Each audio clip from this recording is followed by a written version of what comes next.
Welcome back to Career Conversations with Patrick. Good to be back.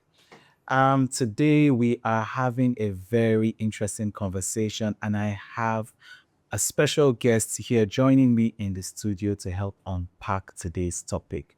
As usual, this is Career Conversations with Patrick. We're here helping you do everything you can to get the job, to thrive at the job, and to survive all the hurdles in between. And before we dive in, I would just like to take a brief moment to introduce my guest today on the show, Leslie George. One quick moment, and I will read through his introduction just so that everyone is familiar with our guest today. All right, Leslie George has over 20 years of experience as a trainer, facilitator, consultant, and advisor in HR and business management.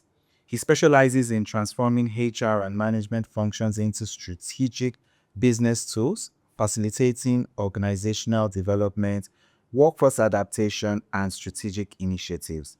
His background includes leadership roles such as head of manpower development and group head of HR, working with diverse organizations, which includes banks, government agencies, and private companies.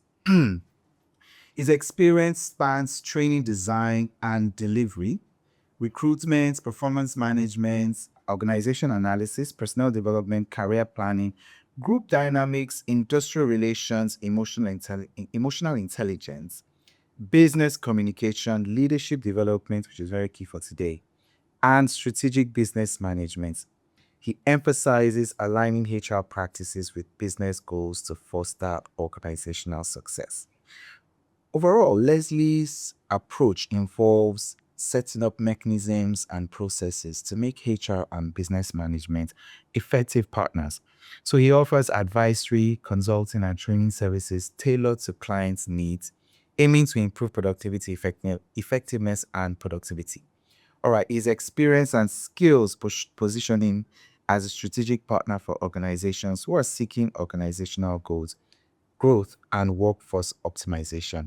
It is my pleasure to welcome you to the show, Leslie. Thank you very much. All right, Great to be here. thank you. So, like I said, today's topic we will be talking about the invisible hand of leadership.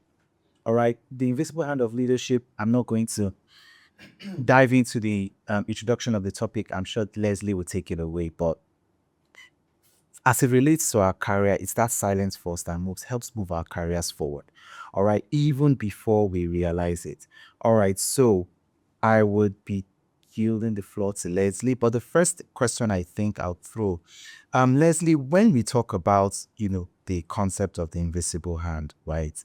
We're not. It's not an academic conversation really, but it's more of a leadership theory. Even though we won't want to be academic about it, but how would you define the invisible hand for our audience? Just to be sure we all are attacking this with a common frame of reference. Okay.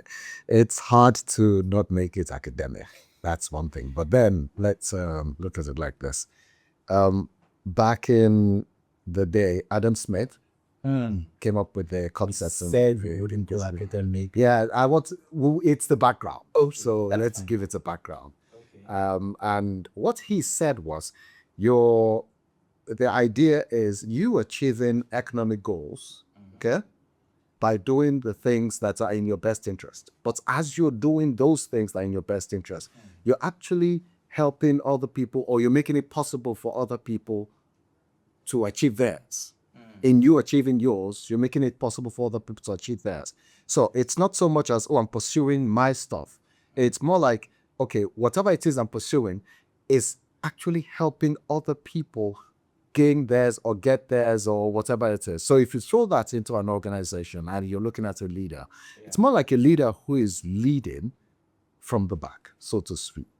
He's getting things done, but as leadership is understood, he's getting things done through people. And those people are are achieving whatever it is their own pursuits are through making things happen. So he's making things happen for them while the things they are pursuing are happening for them. So if you look at that, it's more like saying, it's really saying, okay, this guy's leading from the back, not leading from the front. He's putting everybody in front and he's making sure that things happen for them, through them, with them. And that's basically where we come up with the concept of the invisible hand. Invisible hand. He's there, but you don't see him. He's not the first thing or first person that you see, but his influence Awesome. I like is there. influence. His influence is there. You know his influence is there if you understand what's going on, but he's not the one that you see. Okay, so let's try and bring it home. You see, in the African or especially Nigerian setting, we like to symbolize leadership with a lot of paraphernalia, a lot of parapo, a lot of sharingan, So it's your definition of this perspective of leadership. It's really counterintuitive to our internal compass as Africans. All right. So putting the definition your definition in perspective, how can, or is there a business case for, we just have this, what's the word? We believe in showing ourselves as Africans, I'm the boss, I'm the alpha here, I'm the big honcho. So how do you put this in perspective of that particular paradigm that we found ourselves in here in Africa? Okay, leading from behind is more or less a recent idea, isn't it? It's people thinking through leadership and saying, "Oh, this is effective," and all that. Usually, leadership is leading from the front. You're going to have to be the person that we're seeing. That's what we've been used to. Exactly. That's basically how leadership is. If you see a general at war, the general is there. He will lead his people to the battle and all that. Fox, that can him. Yes. Marching orders, come see him. Part of the problem with leading from behind is we may mistake it for you're not doing, because we're seeing other people do it. We're seeing your people do. We're not seeing you do. Thank you. And it's a small problem, and that thing may be misconstrued as, oh, your people are doing, or they're better than you, they're more effective than you, because they're visible. Exactly. I think it's something that requires a lot of confidence. Yes. Because there's always that insecurity, even as leaders, that, somebody from behind is going to come and try to usurp, your position. Okay. And that's where I said, it's counterintuitive to our culture. All right. So maybe I can make this question more specific. So is there a danger with being too invisible as a leader? All right. Is it possible for a leader to become so subtle that they lose their grip on the direction of the team? Like I was hinted, one of the problems that you have with leaders that let's say lead from behind, so to speak, one of the problems that you have is you're not in the light. It's like a stage play where the director is backstage. Nobody sees him. It's at the end of the whole thing that you see who is directing, or while it's going on, nobody sees him. The directives that are given from behind the curtains. And people tend to look at the actors as the stars or the main character. That's basically where the problem is. And it's the same thing with leadership. You could actually have people who are effective, who are fantastic at their job. I mean, they're really good. And they become the face of whatever it is you're doing. And people don't see you. You understand? People don't see you.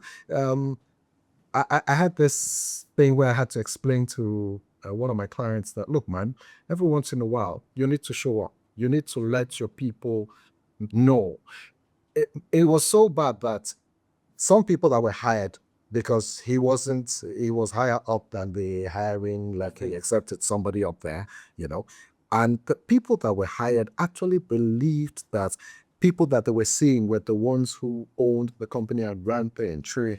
Because they didn't see him. He lets things happen. So in that case, he was too hands off. Yes, it was too hands off, and sorry, one of the things that we have a problem with as leaders is that laissez-faire kind of leadership where people are free to do, just do as long as you get results, just do. It's a problem in itself. So there is that thing of who's in charge. Mm-hmm.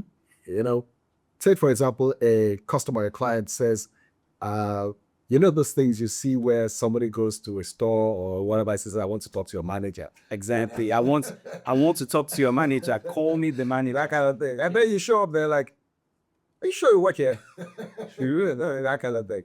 That's the idea behind it. And we try very hard to let people know that this is the person who's behind the scenes, who's directing, the unseen hand, so to speak. But your people must know that you're the one who is there. Sure. They must feel your, should I use the word impact? Presence, but then presence behind the scenes or whatever it is.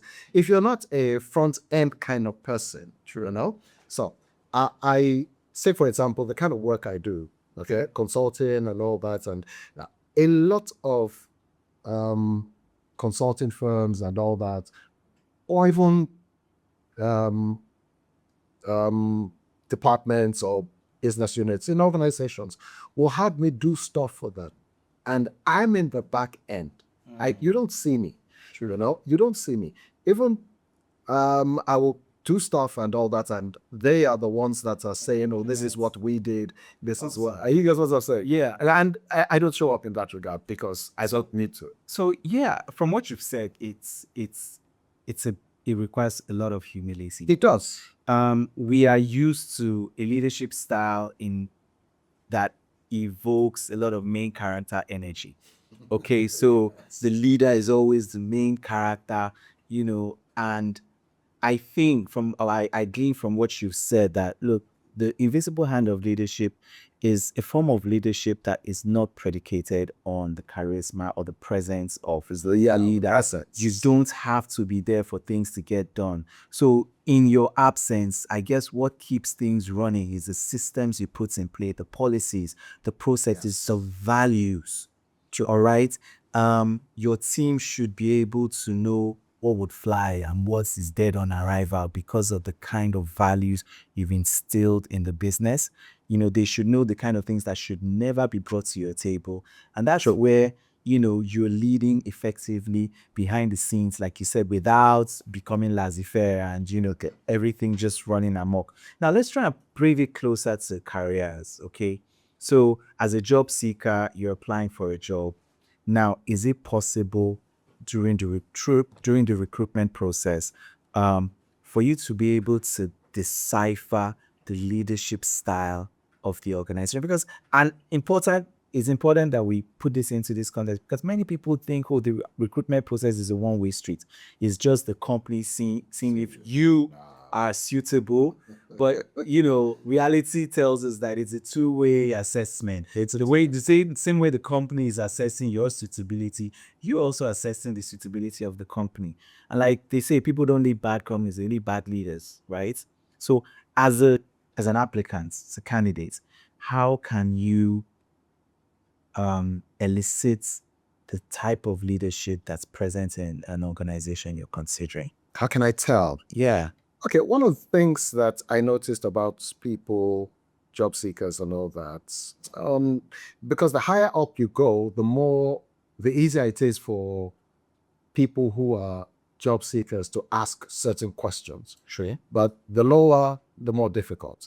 But every single person, even the people who are trying to hire you, are on their best behavior, so to speak. Mm-hmm. When you are at an interview and you notice that these people don't care how they talk to you, what they say, how they say it, it's an indicator of what you're going to see when you get there. Sure. Then again, there's some people who are really on their best behavior. They're nice, they're all that. They make you feel comfortable, make you feel welcome and all that. And somewhere in your head, you're starting to see meadows and all that. Like this is the best place to go. True. But then it may not be. Okay. That is why the most important thing is think of the questions that will bring to light what you want to know, Awesome. what you should be expecting. A lot of times we don't ask questions because we don't want to ruffle. But you should ask questions. For example, how do you deal with? Do you understand? Ask questions. Now, The kind of yes, the leadership style. yes, the answers to those questions tell you what you should be looking at. You understand? And a lot of people don't ask questions. When I'm interviewing candidates, I tell them the kind of questions to ask. Is that crazy? I mean, I tell them the kind of questions to ask. And I say, yes. And I say, even if you don't get this job, the next one, these are the kind of things you need to, because it's insane that you're getting into something and you don't know what you should prepare for. Your thinking is, oh, these are nice people. Oh, okay, but just pay me X amount. This is good. But at some point it goes beyond the money. You get to a job and you feel like hanging yourself at some point. It's crazy. Many people have been there. I'm serious. So we need to learn to ask the right questions because they may not tell you. You may not be able to tell. I have seen the nicest recruiters, leaders show up, talk nicely and all that, and then they become, the horned-winged black demons that you see when you get there. You're like, how did I not see it? How did you? You didn't see it. So, to narrow this down, right, are there any specific red flags, first of all, to pay attention to, maybe during the recruitment process? Are there any tells that, could give you warning signs that, hey, pay attention to this in this person's leadership style? I would think, it's, for me, if after going through several layers and layers of interviews, and then you still have to meet with one last person to make the decision, I mean, then that means this is he has too much main character energy. All right. But anyway, what other tells can you, observe, look out for that would, that our audience can, just look out for and say, hey, this is a red flag. I don't think this leadership style is, people friendly. Some people don't mind. And I'll explain what I mean by they don't mind. For example, stage 1, in the interview process, and then I moved to stage 2, then I moved to stage 3, then the last stage is to see the very person at the top. Okay. And I'm not doing a job which I have to report to that last person on the job. And I'm thinking, why do I have to see him? Do you understand? It tells you that decisions are not, it doesn't affect centralized. Yes, it does. It tells you. So you need to know, if you're the kind of person that those kind of things bother, automatically you know that decisions are not, they're not, you don't make decisions. Everything that goes on has to be approved by that one person. Sure. So it tells you what to expect if you decide to go on with that. Okay. And then there's how the recruit and how the leaders or whoever it is talk to you. Okay. How they talk to you. You see, one of the things that we are used to is if people are coming from, the bottom, coming to the top, coming up, they tend to become more confident and become more self-aware and all that, Yeah. But the problem usually is, the lower you are, the more you let bad behavior from the people who are in authority slide. Yeah, but I have a different. No, I want to explain, but I'll explain what I mean. For example, at an interview, you're not employed yet. You don't work there yet. And this person is already talking to you with disrespect. Oh, yeah, that's a big sign. And you get what I mean? Very big sign. Yeah. The writing is literally an eyeball for you to read. If you work there already, we understand that, okay, you know, you want to balance your internal and health. I mean, You're but not in before you get there, it should occur to you that no, because this is what you're going to see and more, you know? So, you need to pay attention to how they talk to you. And then there's that thing of value. For example, I have been at interviews where I've been asked to sit in, and I'm sitting in and I'm listening to them. And after the whole interview, I have to explain certain things to the people who are recruited. And I have to say, listen, do not ever act to your candidates. Don't behave towards them as if you don't care whether you hire them or not. like you're doing them a favor. Yes, don't do that. I think that's it's a carryover from a previous era. You know, the era where it was just hire and fire. They say soja go, soja come, barracks to go empty. But the world of work has changed. It has. And It has. I kid you not, that paradigm does not work with the Gen Z. These guys, it's a miracle to get them into your office physically for an interview. And they come, you give them an attitude. They are spoiled for choice. They are blessed with options. The fact that they are even considering your job it's a blessing to you. You are lucky to get them. So the Gen Zs, they grew up in a completely different era. This is not the industrialization era that most millennials like myself, you grew up in. The world of work is different. They thrive in the gig economy. In fact, you have to accept that your job is probably not the only job they are doing. You know, so your leadership style will play a very big factor in whether you could even get them to be interested in your job in the first place. True. All right. So I think my major takeaway will be, so for me, all people in the audience who are leaders or aspiring leaders, how can they imbibe the principles of the invisible hand of leadership? Are there any particular things they should do? What can they do to make this part and parcel of their own management style? Okay. One of the things that leadership rests on is trust. Well, trust goes both ways. For example, you build trust to inspire trust. Two things. If I need my people to trust me, I have to build trust. Okay. But for me to trust my people, they have to inspire trust. Now, here's the thing. What are those things that they are looking at, that my people are looking at? The people that work with me, the people who report to me, what are those things they're looking at? What are those things that will tell them, oh, okay, Leslie is the kind of person we want to work with. He's the kind of person that we want to follow. Do you understand? Yeah, we can, quote, trust him. What are those things that tell them I can be trusted?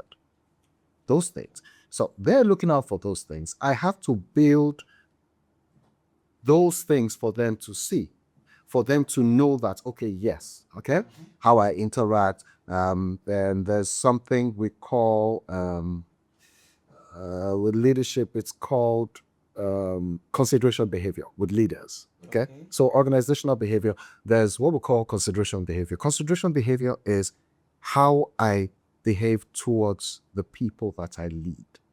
Oh, okay. For example, we have discretionary behavior. Discretionary behavior is you doing things. For example, you're hired, you work in a particular place. You're doing things that are outside your job description because you want to do them. Sure. Not because you're asked to. You see it, you feel like, oh, this thing needs to be done. It's important to do this. So you do it. It's not because anybody is asking you. If you are asked to do it, it's not discretionary anymore. Yeah. Okay. So that's what discretionary behavior is. Oh, this thing is to be done. It's 5 o'clock. I need to go home, but it's not done yet. I need to do it. Nobody's asking you to do that. Nobody's asking you to stay till 8. It's what you want to do because you believe that this is important. It needs to be done. That's discretionary behavior. But then discretionary behavior is inspired by consideration behavior. How I treat my people, how I talk to them, how much I consider their concerns and things that matter to them as important.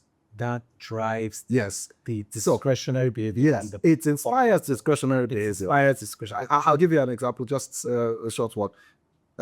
This guy works for this company, and they have, of course, a HMO, okay? And his wife, who doesn't work for the company, pregnant, going to the hospital to give birth. She was in labor. Then the hospital calls the HMO calls the company that there is a problem and they have to do an operation, right?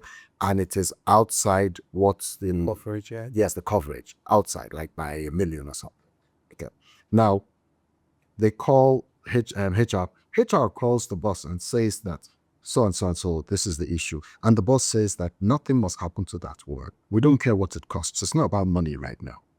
Save that life. You see that? Save that Yes. life. Now, the guy That's considered. that thing was done for, look, I mean, you wake him up at 2 a.m. He's just there. He's got there. to work. In fact, the wife whose life was saying, kick him out of bed. That's what and say, off you go. I mean, That's the idea. that's So we are looking for discretionary behavior, but it has to be inspired by consideration behavior. So when we talk about what's our people, why do our people trust us?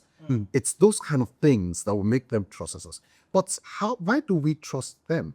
You see, I can't, you're working for me. I can't put things in your hands, important things in your hands, if I have not seen reason enough to trust that those things are safe in your hands. That's what we mean by you will inspire trust. I will build trust. wow. That's deep. You know, so people talk about you have trust of people. Look, what's that thing the Americans say? I trust you as far as I can throw you. Yeah. So are you saying people should just take a leap of faith and just Yeah, that's the problem with taking a leap of faith. It's a problem, and I'll explain why it's a problem. Because certain things are important. Some things are important. Some things are critical. I can't take a leap of faith on things that are critical. See, if you make mistakes on certain things, and those mistakes are things that we can correct, we understand that, okay, you will learn. But when you make mistakes on things that we cannot correct, those are we have a problem. That's So true. what we do is we keep an eye on the things that are critical. I will ask you to do it, but I will keep a very close eye on it and on what you're doing. I will tell you, the thing is in stages now. So when you've done stage 1 or phase 1, let me see it. okay. Then let me see, because in that case, or in that way, if things go wrong, we can catch it before it comes to completion. But when I say, oh, I trust you, let me see it when you're done. That's That's a problem. laissez-faire. So so it's a fine balance between giving a degree of autonomy, Yes. and not micromanaging. Not micromanaging. Because, yes. So somebody said that micromanaging. I said, no, it depends on what it is that you're talking about, that you would use the term micromanagement. See, if I give you something to do, and that thing is critical, I mean, it is important. We can't afford mistakes. I'm going to show up every 1 hour and say, how far? Let me see. Abi, that's not micromanagement. You may believe that he doesn't even give me a chance to show that I can. No, this is not where you show. Okay. Do you understand? That's not the point where you show. You would have proven yourself for me to be able to give you that kind of thing and go to sleep. So trust is earned to a very large. It is earned. All right. And this has been, Leslie, this has been a very awesome conversation. I'd like to ask, could you give one piece of advice to professionals who feel like they are leading themselves right now? So we've been, the bulk of the conversation has been for those in leadership, those who are, the 3 levels of leadership: self, team, business, right? Yes. Now, we'll be talking about those leading others and leading the business. But for those who are still lone contributors, they're still leading self. All right. How can they start, their leadership journey, bearing in mind these principles we've shared during the conversation? The things that are most important. See, pay attention to what matters the most. A lot of times you don't pay attention to the things that matter. we think that, oh, it's important. For example, you know that thing we talk about, first 90 days when you get hired. True. And all that. It's not what you do that is important. It is what the organization considers to be important that you pay attention to. Whether you're first 30, 60, or 90. I keep telling people who are hired on a new job, I said, sit down with your boss and ask, what are the things that you believe are pertinent right now than you would expect that, okay, these are the things that, oh, this guy is paying attention to right now. Because I can come and say, oh, I think you guys need X or you need Y. But what does the organization believe is pertinent at the moment? Those are the things that matter. It's so true. And you need to be able to understand the things that matter, whether it is in how you engage, or in how you build the kind of relationships that you will build on as you go ahead. Look at how people lead. And if you look at how they lead and you tell yourself that, I wouldn't do that if I were a leader, that's beautiful. When you get to that point, you will understand whether they were wrong or they were right. Because from the view that you have, you don't see it. Yeah. You know, it's like when we're driving and the driver, everybody knows better than the driver. No, until they were. Oh, you know, the ones driving, exactly.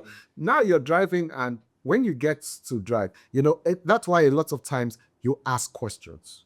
So your boss is making decisions and you say, one day, maybe you're having lunch with him or her or whatever. You ask a question. Okay, the other day you said so-and-so, or we should do so-and-so instead of so-and-so. It wasn't clear to me. I knew you knew what you were doing and you understood what you were doing, but I didn't understand this, and I put it on the back of my mind, and one day I'll ask you to explain it, so that you ask questions, so that you start to see the reason or the motive behind actions that were not. And that way, you see, it trap many people who are not yet in leadership fall into, and I've seen it happen consistently. At some point, maybe I'm even guilty of that as well. When back in the day, we are so quick to criticize leadership, so quick to not understand what they are trying to do. And because it doesn't make sense to you, you just fall into the trap of criticizing and criticizing. Everybody seems to know what's right. Yeah, that's except the person in leadership, right? And the reason we criticize is this. Let me explain it. See, you're not privy to the things that leaders are privy to. There's what we call in leadership studies and leadership development, there's something we call the leadership perspective. What the leader sees. Yeah. You don't see what the leader sees. You're not seeing those things. Now, he sees those things and then he tells you, do X. But you're not seeing what is informing him to say that. So somewhere in your head, you're like, this is a stupid directive. Why would he say this? You don't get it. Yes, you don't get it. That's where the problem is. And anybody who has worked with an apprentice or a person you're teaching something, you'll understand that. Keep them in. Even when they're looking at the thing you're looking at, they're not seeing it. You know? So you need to explain a lot of times. You want to build people, explain. You who is following, so to speak, who is not in leadership yet, ask a lot of questions. Ask relevant, important questions. If you ask stupid questions a lot, they get tired of you. Ask relevant, important questions. That's, okay, I see this. I understand that, but I don't understand this. And I'm struggling with why you will choose to do this. So let him or her explain. And you're like, oh, okay. You take that and you add it to your toolkit.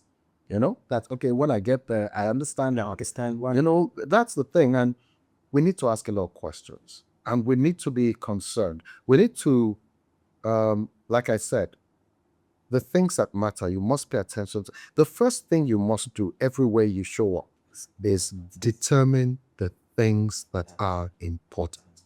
Because if you don't, you're going to be wasting time and energy on the things that don't matter. You know, and you're thinking they matter because of your own perspective. And then you must be, the higher up you go on any corporate ladder, the more supervisory your role becomes. True. Now, if your role is supervisory, it means you're not hands-on anymore. It means that some other people are hands-on and you're making sure that they get the job. See, that transition, many people, and again, I was guilty of it at some points in my career. So I thrived in the early stages of my career by being a technical expert. Okay. By being, an excellent executor, following orders and instruction. And I was pretty good at it. But I remember my first leadership role in HR. Guess what, Leslie? I was still relying on my old skill sets of being good at executing. And then I wasn't growing my people because I was I give them a job and they're trying to figure it out. And I just say, you know what, get up, get up. And I grab their laptop and I do it because I'm good at it. But it's a different tool set. That's a problem for Right. people who are, I'll give you an example, a short example. You're a leader, okay, and you're telling your people, we're doing X, we're doing Y. You will find some people who are asking you questions. They're not asking you questions because they want to know. They're asking you questions because they disagree. Okay. And that's a problem. How do you handle disagreement? Now, that's the thing. Because you see, sometimes you're going to have to say, there's some things are above your pay grade, that kind of thing. True. But when you tell people things like that, it makes them disconnect. Now, what is the reason that this thing is above my pay grade? Take competence, for example. There are 3 levels of competence. There's what we call practical competence. Practical competence is, I say, Patrick, I need you to take this thing, carry it, and put it in that corner for me. I don't tell you why or anything. I just tell you. You're capable of carrying it. You understand how to dismantle everything and carry it to that point, okay? That's what we call practical competence. You can do it. You don't have to know why, the reasons, or the rhyme behind it. Know what? Just you can do it. Know what's Now, doing to that's practical competence. Then there's what we call foundational competence. The reason that thing is done. So I come back and I see the thing over there. And I'm like, Patrick, where's the stuff I said you should put here? And I say, I put it there, but it didn't look good there, so I put it here. I then have to explain to you why it needs to be there. That's foundational competence. What's the why? Yes, that's the foundational competence. Now, the thing is, you may have used your initiative, which is something we encourage. Yeah. But the problem with initiative is initiative must be informed. True. Now, you didn't know why I asked you to put it over there, but you used the initiative nonetheless. Now I have to explain to you, and you're like, oh, okay, I didn't know that. If I'd known that. And now I've put it there. Awesome. So this has been really engaging, really insightful conversation with Leslie. And unfortunately, we're out of time. It's been a lovely time with Leslie. I'm sure we're going to bring him back again on the show. That's all for today. Thank you. If you found this session useful, please like, share, subscribe, and keep thriving in your career. Thank you.